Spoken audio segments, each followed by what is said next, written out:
In this presentation, I will be discussing mental health. More specifically, I'd like to find out, how does mental illness stigma impact treatment seeking?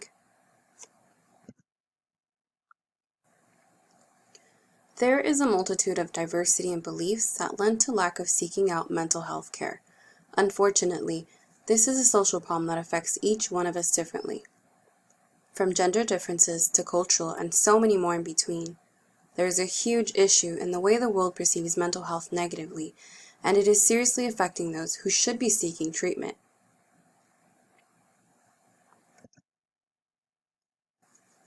Defining the problem. The perspective from which I view this issue is from the symbolic interactionist theory. In our social problems textbook, we learn that symbolic interactionists focus on 1. How meanings, definitions, and labels influence health, illness, and healthcare, and 2. How such meanings are learned through interaction with others and through media messages and portrayals. In defining mental health, we each attach different meanings and labels that are learned through interacting in society with our friends, family, peers, the media, for example. This is the beginning of how stigmas may form. Some examples of people's beliefs are the following. Asian American students have reported that a lack of family support is a barrier in seeking mental health care. Police officers hesitate in seeking help because they fear stigma within the agency. They lack confidence in mental health providers, fear that losing control of their emotions could jeopardize their career, and so forth. Muslim Americans cite that prejudice, discrimination, cultural beliefs, the proximity and accessibility to culturally and linguistically compatible mental health services, as well as other reasons, discourage them from seeking mental help.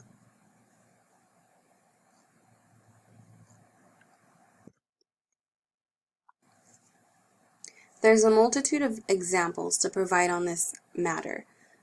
First, to break down the meaning of stigma a bit more, let's talk about anticipated stigma versus internalized stigma. Anticipated stigma is the extent to which a person with mental illness expects to be a target of stereotypes, discrimination, and prejudice in the future. Internalized stigma is the extent to which people endorse negative beliefs and feelings associated with the stigmatized identity or the self. Here's a few other general examples. Men are less open to acknowledging they need mental help and less receptive to getting care as opposed to women. Also, men and older adults use much fewer mental health services than women and younger people. Different religions may frown upon seeking help outside of their associated leaders or religious views. Veterans have also identified stigma as a significant barrier to care in their population. As noted, many stigmas affect people from seeking mental health treatment.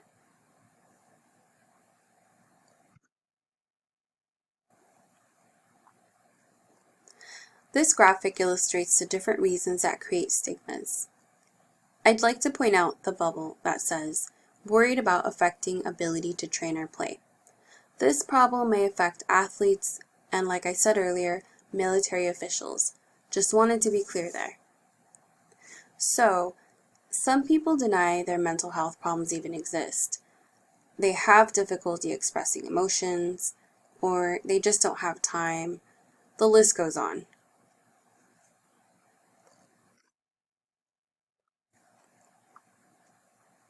Let's address some of the causes of stigma as well as contributing factors. Our families play an integral role on how we may view mental health. They may contribute to positive feelings about it or negative. Sometimes, we may tend to fall in line with our family's way of thinking, although not always, of course. Socioeconomic status may dictate the stigma that we may not feel that we are being offered enough quality services. Level of education also contributes to stigmas. If you are undereducated, you may not understand mental health, or even be aware of it, and ignore it or refuse to get help, for example. Finally, your work environment and occupation. The specified group of people that make up your coworkers may affect your stigmas on mental health. For example, if you're a comedian, how might you feel seeking mental health care versus if you work in the medical field? Your occupation may dictate whether you will have stigmas in seeking care.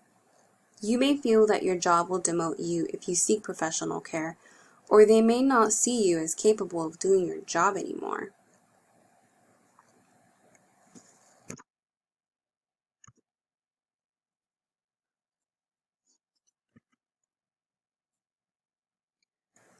So, what are some of the consequences of stigma's impact on treatment seeking really? If this problem continues, there are many measurable results we can expect. Relationship problems, financial problems, increase in rates of disability, social problems, health problems, and increased rates of mortality.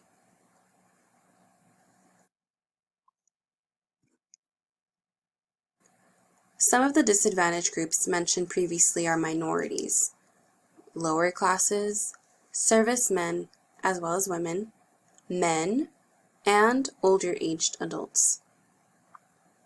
Now, who benefits from this problem as it is? Well, the answer is that really very few compared to those who reap the consequences. Perhaps those who fund mental health care can save costs if resources are not being used, and spaces that could be used to build more mental health centers can be occupied for commercial business instead. It also gives a false representation to places like schools, military branches, and other job fields like the police department, who make it appear as if everything is under control.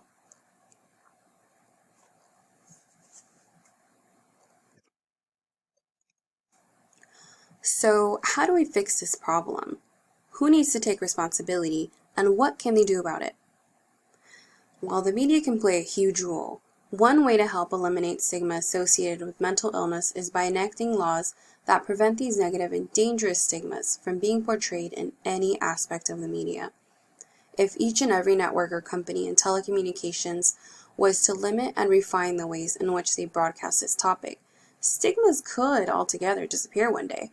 For example, the National Alliance on Mental Health Illness has fought against negative portrayals of mental illness in movies and television, and stigmatizing inaccurate language in the news media.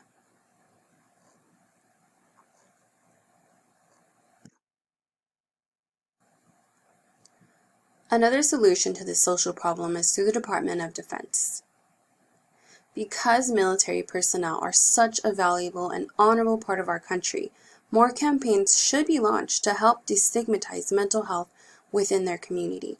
For example, the Department of Defense launched an anti-stigma campaign called Real Warriors, Real Strength, designed to assure military personnel who are seeking mental health treatment will not face any harm to their careers. The Department of Defense should continue to do more to honor the invisible wounds of those who are serving or have served their country.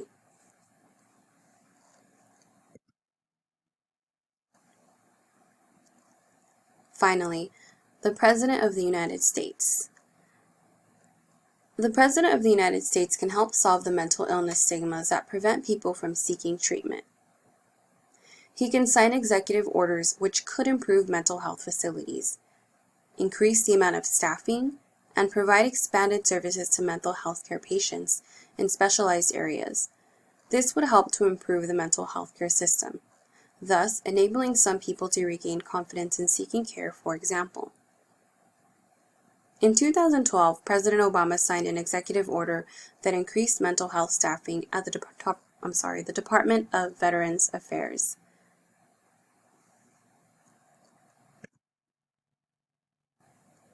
In conclusion, I've discussed the number of people who are affected by mental illness stigma who won't seek out care.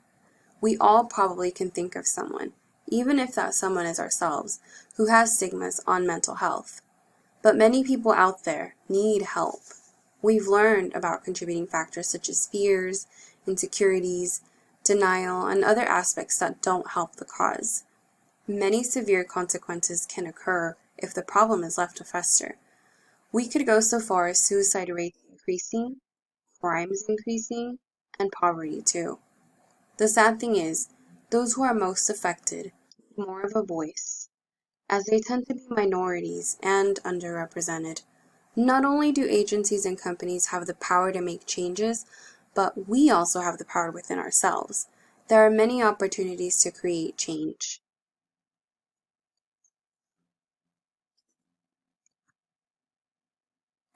Thank you for listening.